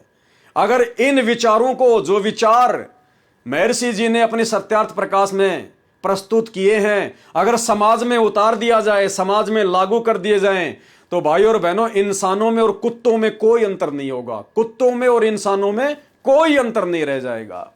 इसलिए संत रामपाल जी का विरोध हुआ था जब उन्होंने ये कड़वी सच्चाई समाज के सामने रखी। जब पति संतान उत्पत्ति में असमर्थ होवे, तब अपनी स्त्री को आज्ञा दे कि हे सुभगे, सौभाग्य की इच्छा करने वाली स्त्री, तू मुझसे दूसरे पति की इच्छा कर, क्योंकि अब मुझसे संतान उत्पत्ति नहीं हो सकेगी। तब स्त्री दूसरे से नियोग करके संतान उत्पत्ति करे। महर्षि जी कह रहे हैं, फिर वो अपने पति से आज्ञा लेके और दूसरे गैर पुरुषों से संबंध बना के 11 पुरुषों तक वो संबंध बना सकती है कुतिया की तरह, और उसके बाद वो संतान उत्पत्ति करे। परंतु उस विवाहित महस्य पति की सेवा में तत्पर रहे। अपने उस पति की सेवा भी करे अच्छे से और बाहर 11 पति बना के संतान उत्पत्ति भी कर ले। बताओ, सेवा करने और करवाने के लायक वो परिवार रहेगा? ऐसा परिवार में आग लग जाएगी, आग, कलेश हो जाएगा, कलेश। वैसे ही स्त्री भी जब रोग आदि दोषों से ग्रस्त होकर संतान उत्पत्ति में असमर्थ हो, महर्षि जी कह रहे हैं ठीक इसी प्रकार यदि किसी की स्त्री रोग आदि के कारण संतान उत्पत्ति करने में असमर्थ हो, तो कहते हैं उस स्त्री को अपने पति को आदेश दे देना चाहिए कि पतिदेव, मैं तो संतान उत्पत्ति कर नहीं पाऊंगी और आप बाहर 11 औरतों तक कुकर्म करके, कुत्ता कर्म करके और अपना खानदान चलाने के लिए संतान उत्पत्ति कर सकते हो। ये विचार है महान समाज सुधारक श्रीमान दयानंद सरस्वती जी के। वैसे ही स्त्री भी जब रोग आदि दोषों से ग्रस्त होकर संतान उत्पत्ति में असमर्थ होवे, तब अपने पति को आज्ञा देवे कि हे स्वामी, आप मुझसे संतान उत्पत्ति की इच्छा छोड़ के किसी दूसरी विधवा स्त्री से नियोग करके संतान उत्पत्ति कीजिए। सत्यार्थ प्रकाश महर्षि दयानंद सरस्वती, पेज नंबर 134, चतुर्थ समोल्लास। कूड़ा ज्ञान, कचरा ज्ञान, समाज को बिगाड़ने की दिशा में एक कुप्रयास। तब अपने पति को आज्ञा देवे कि हे स्वामी, आप मुझसे संतान उत्पत्ति की इच्छा छोड़ के किसी दूसरी विधवा स्त्री से नियोग करके संतान उत्पत्ति कीजिए।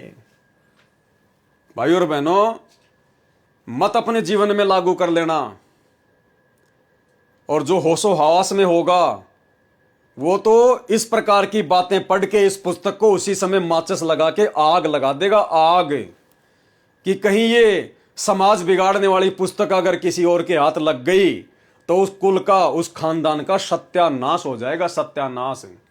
तो ये विचार हैं आर्य समाज में शादी के बाद अवैध संबंध भी जायज हैं। समोल्लास नंबर 4, पेज नंबर 134।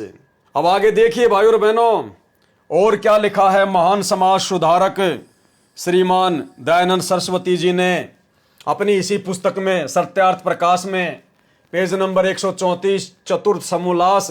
क्या लिखा है? विवाहित स्त्री जो विवाहित पति धर्म के अर्थ परदेश गया हो, यानी किसी शादीशुदा स्त्री का पति यदि धर्म के अर्थ विदेश गया हो, यानी ज्ञान प्रचार करने के लिए, धर्म प्रचार करने के लिए यदि किसी स्त्री का पति विदेश गया हो, तो 8 वर्ष तक, यदि 8 वर्ष तक वो धर्म प्रचार में गया हुआ पति वापस ना आए, विद्या और कीर्ति के लिए गया हो तो 6 साल, यदि किसी शादीशुदा पत्नी का पति विद्या प्राप्त करने के लिए विदेश गया हो और 6 साल तक वापस ना आए, और धन आदि कामना के लिए गया हो तो 3 वर्ष तक, और यदि किसी शादीशुदा पत्नी का पति अगर धन कमाने के लिए विदेश गया है, दूर देश गया है, और वो अगर 3 साल तक वापस नहीं आता है, तो 3 वर्ष तक वाट देख के, यानी इंतजार करके, उसके पश्चात नियोग करके संतान उत्पत्ति कर ले, यानी वो वेश्या बन जाए, वो रंडी बन जाए। अरे ठीक है, उसका पति विदेश चला गया तो उसको इंतजार करना चाहिए, आ जाएगा, और नहीं आएगा तो क्या अपने पतिव्रता धर्म को नष्ट करेगी, अपनी इज्जत को तार तार कर देगी। लेकिन यह है महान समाज सुधारक दयानंद सरस्वती जी के विचार, ये आर्य समाज के विचार हैं। अब सोचिए, ये आर्य समाज है या घटिया समाज है? क्या ऐसा आर्य समाज आपको चाहिए? क्या आप ऐसे घटिया समाज के मेंबर बनना चाहेंगे? क्या आप इन नियमों को अपने खानदान में, अपने परिवार में लागू कर सकते हैं? क्या इन घटिया नियमों को अपने जीवन में लागू करके आप कभी जीवन में खुशहाल हो सकते हैं? महर्षि दयानंद सरस्वती जी कह रहे हैं सत्यार्थ प्रकाश के 4थे समोल्लास में, पेज नंबर 134 पर, कि यदि किसी विवाहित स्त्री का पति धर्म के प्रचार प्रसार के लिए विदेश गया हो और 8 साल तक वापस ना आए, यदि किसी का पति शिक्षा प्राप्त करने के लिए विदेश गया हो और 6 साल तक ना आए, और यदि किसी का पति पैसे कमाने के लिए विदेश गया हो और 3 साल तक ना आए, तो कैसे उस स्त्री को उसके बाद इंतजार ना करके और किसी दूसरे गैर पुरुष से नियोग कर लेना चाहिए। यानी गैर पुरुष से, गैर मर्दों से 11 मर्दों तक, 11 पुरुषों तक नियोग करके उसको संतान उत्पत्ति कर लेनी चाहिए।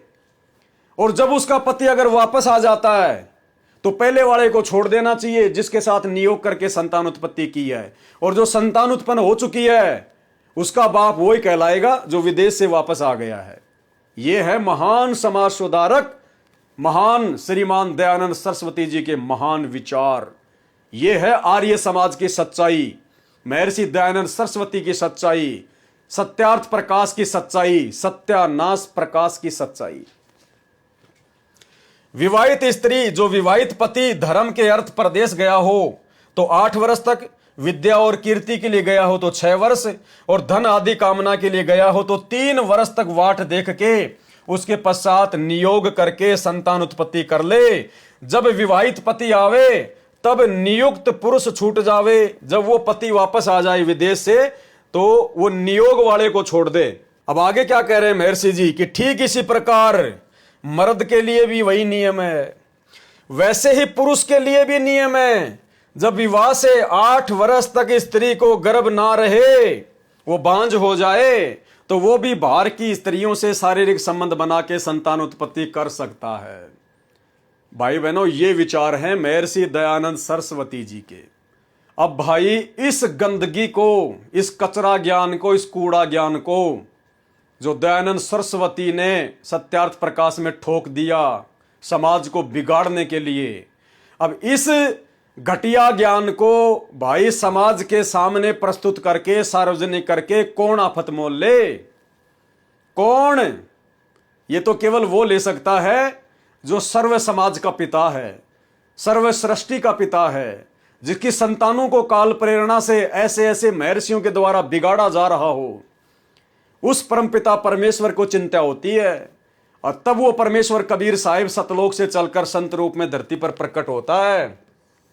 फिर वो परमेश्वर ऐसे अज्ञानी और पाखंडी धर्म गुरुओं की, समाज सुधारकों की, जो झूठी फीत लगी होती है समाज सुधार की, धर्म गुरुओं की, ज्ञानियों की, विद्वानों की, परमेश्वर अपने तत्व ज्ञान से उनकी सारी फीत उधेड़ देता है, उनकी सारी की सारी खाल उतार देता है।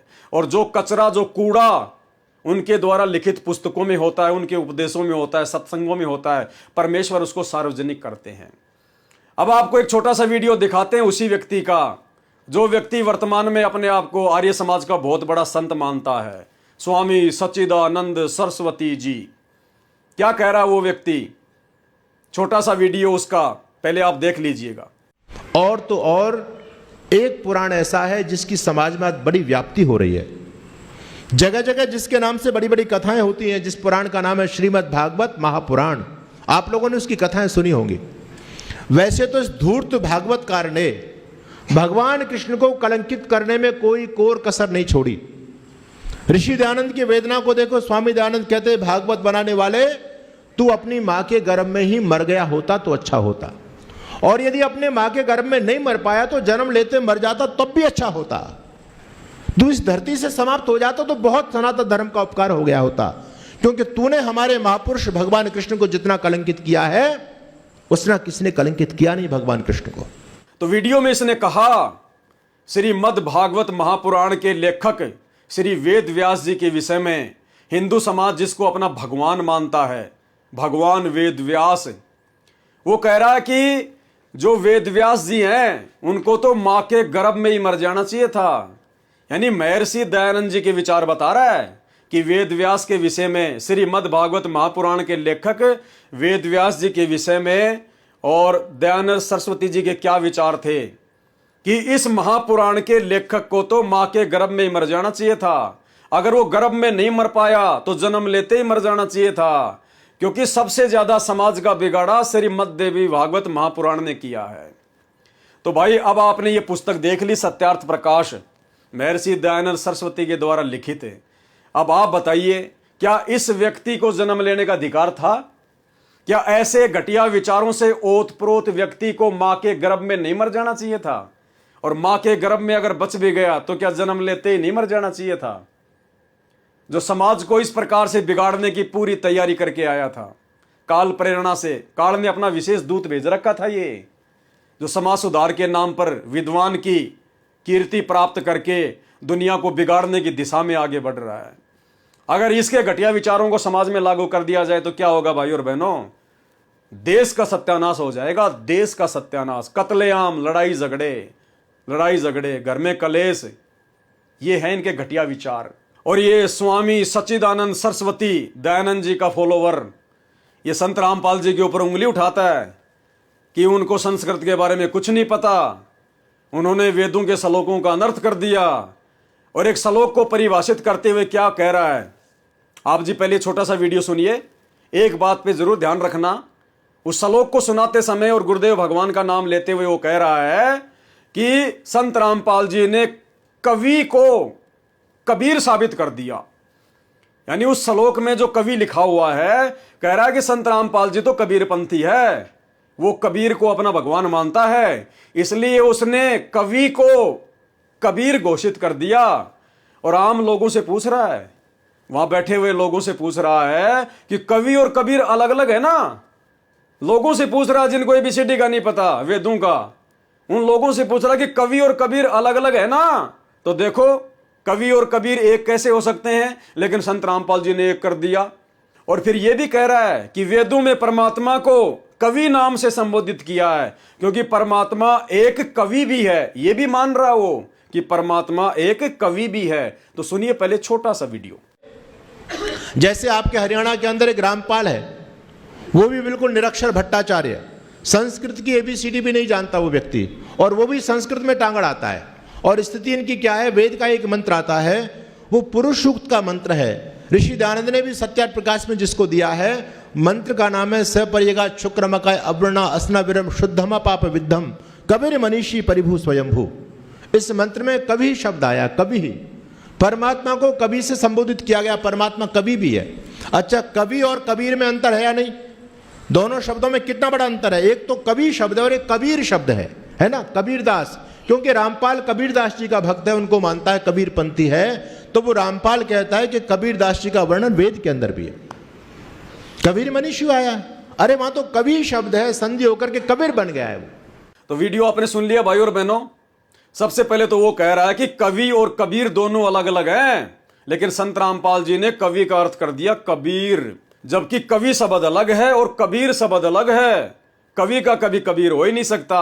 भाई मेरे हाथ में ये पेन है और इसका दूसरा नाम है कलम, और कोई मुझसे कहे इस पेन को मेरे हाथ में देखकर कि भाई जरा एक सेकंड के लिए आपकी ये कलम देना, मैं ये साइन कर दूं, तो क्या मैं उसको ये कहकर ये कलम ना दूं कि भाई पेन में और कलम में तो रात दिन का अंतर है? और वहां दो चार आदमी खड़े हो बैंक में, उनसे कहूं क्यों भाइयों, पेन और कलम ये दो अलग अलग नाम है ना, एक चीज नहीं हो सकती ना। ये मेरे से पेन थोड़ी मांग रहा है, ये तो मेरे से क्या मांग रहा है, कलम। और मैं उसको मना कर दूं कि नहीं, तू मेरे से पेन नहीं मांग रहा, क्योंकि पेन और जो ये कलम है ये कभी एक हो ही नहीं सकती। तो इतना अज्ञान अपने आप को शास्त्र के विद्वान कहने वाले लोगों के अंदर भर्रा पड़ा है। ये अपने आप को विद्वान कहते हैं, आर्य समाज को संबोधित करते हैं, दुनिया को ज्ञान बांटते हैं। इनको केवल संस्कृत का ज्ञान है, श्लोक घोट रखे हैं, लेकिन वो श्लोक वास्तव में कहना क्या चाहते हैं वो इनको कै ख गै भी ज्ञान नहीं है।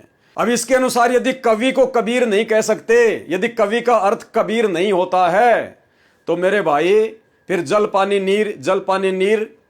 अगर किसी व्यक्ति ने किसी को कह दिया कि भाई साहब मुझे प्यास लगी है, मुझे जल पिलाओ, तो वो तो उसको पानी पिलाएगा नहीं, वो कहेगा भैया जल और पानी और नीर ये तो बहुत अलग अलग नाम है, तूने मेरे से पानी मांगा ही नहीं, तूने तो कहा था कि जल पिलाओ जल पिलाओ। अब जल अलग होता है और पानी अलग होता है, तो वो तो प्यासा मर जाएगा बेचारा, उसको तो कोई पानी पिलाएगा ही नहीं। तो ये है इनकी मंदबुद्धिता। और दूसरी तरफ वो खुद स्वीकार कर रहा है कि वेदों में परमात्मा को कवि भी कहा गया है, परमात्मा कवि भी होता है। अरे तो तेरा कौन सा परमात्मा कवि था बता? अगर वेदों में परमात्मा को कवि कहा है, तू स्वीकार भी कर रहा है, तो तेरा राम कोई था क्या कवि? अरे दशरथ पुत्र श्री रामचंद्र जी जिनको तू राम मानते हो, क्या वो कवि था क्या? उसकी कोई कविता है क्या तुम्हारे पास में? कोई कविता लिख के गया था क्या? दूसरा, श्री कृष्ण जी को भगवान मानते हैं, परमात्मा मानते हैं, तो श्री कृष्ण जी ने कोई कविता लिखी है क्या? है क्या श्री कृष्ण जी की कोई कविता? भाई आप खुद कह रहे हो कि परमात्मा जो है वो कवि भी है, वेदों में परमात्मा को कवि कहा है, तो परमात्मा ने फिर कुछ लिखा भी तो होगा। तो दिखाओ जरा तुम्हारे कौन से भगवान ने कौन सी कविताएं लिखी है। तो वेदों में परमात्मा को कवि कहा है क्योंकि परमात्मा कवि है, वो कबीर देव है और उन्होंने कबीर वाणी लिखी है। पूरा कबीर सागर लिखवाया भगवान ने। इतने बढ़िया बढ़िया शब्द, दोहे, साखियां, वाणियां, बीजक परमात्मा लिखवा के गए हैं। तो भाई और बहनों, इस प्रकार के अज्ञानियों की ना तो पहले कोई कमी थी, ना वर्तमान में कोई कमी है और ना आगे कोई कमी रहेगी।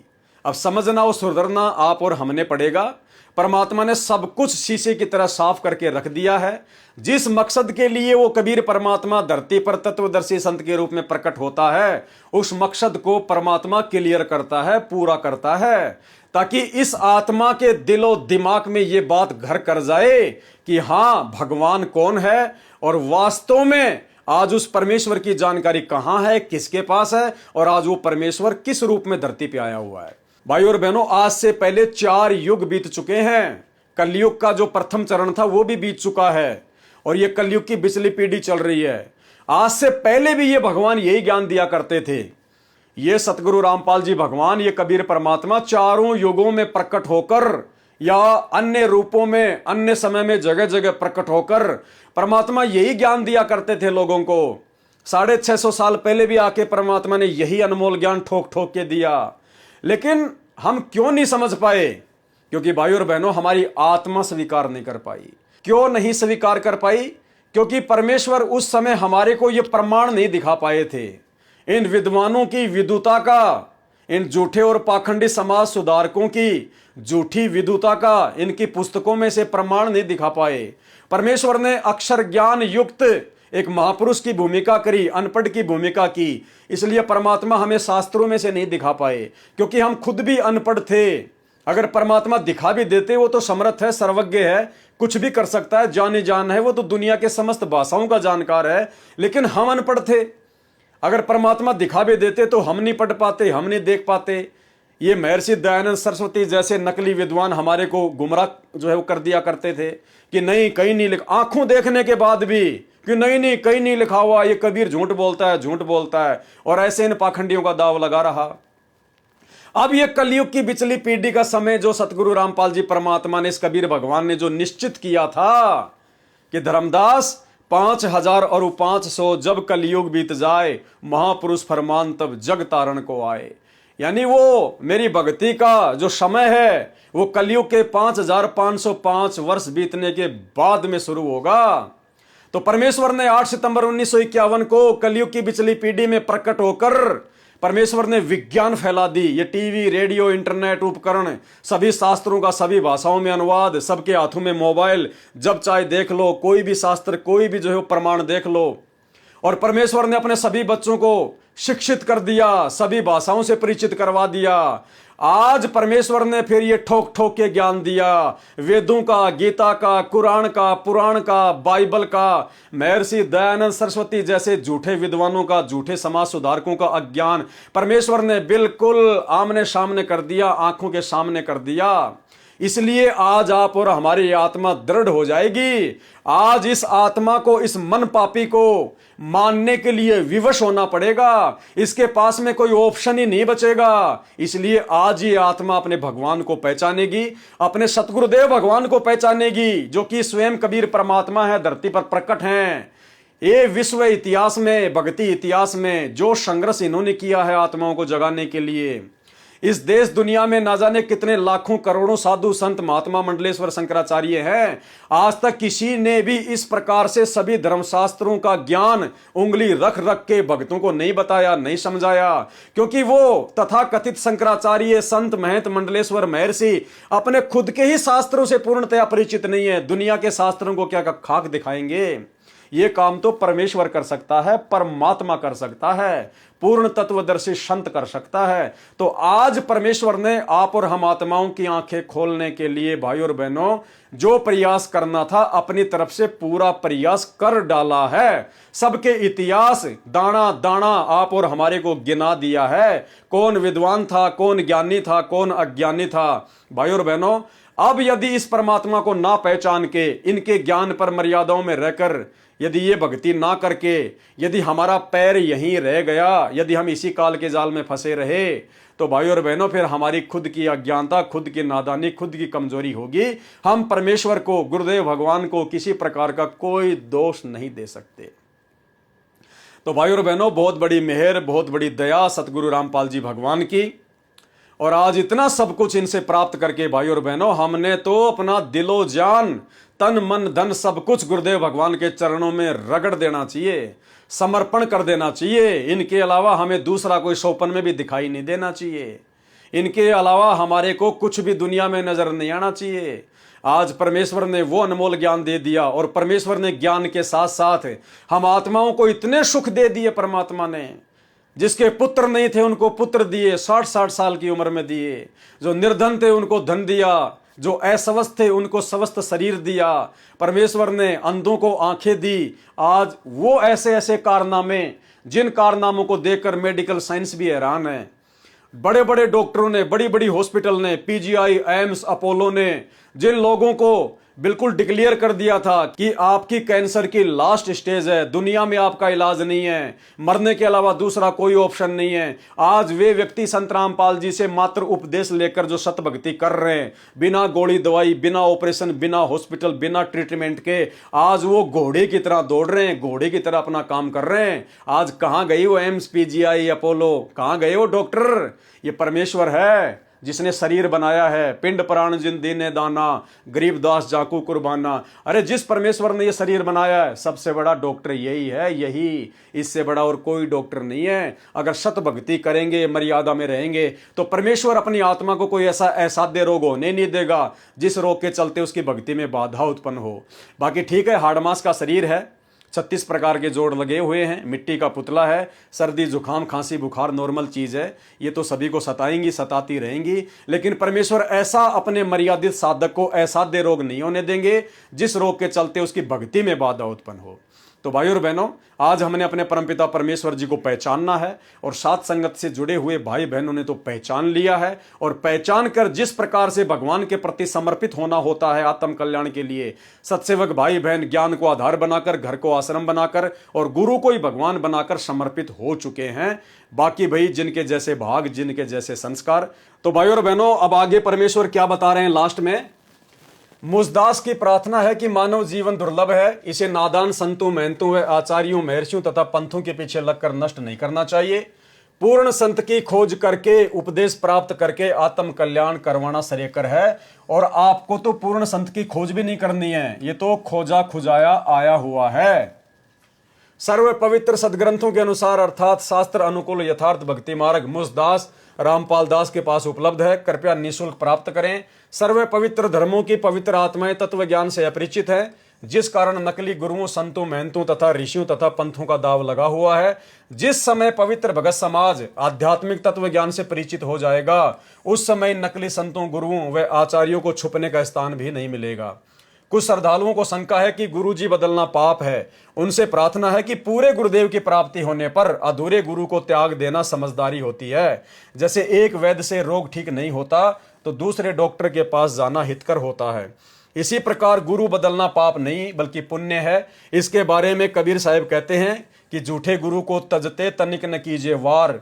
आध्यात्मिक ज्ञान को समझने के लिए कृपया सतलोक आश्रम करोथा से निम्न संपर्क सूत्र से संपर्क करें। जीव हमारी जाति है, मानव धर्म हमारा, हिंदू मुस्लिम सिख ईसाई धर्म नहीं कोई न्यारा। हिंदू मुस्लिम सिख ईसाई आपस में सब भाई भाई, आर्य जैनी और विष्णोई, एक प्रभु के बच्चे सोई। कबीर खड़ा बाजार में मांगे सबकी खैर, ना काहू से दोस्ती ना काहू से बैर, संत रामपाल दास।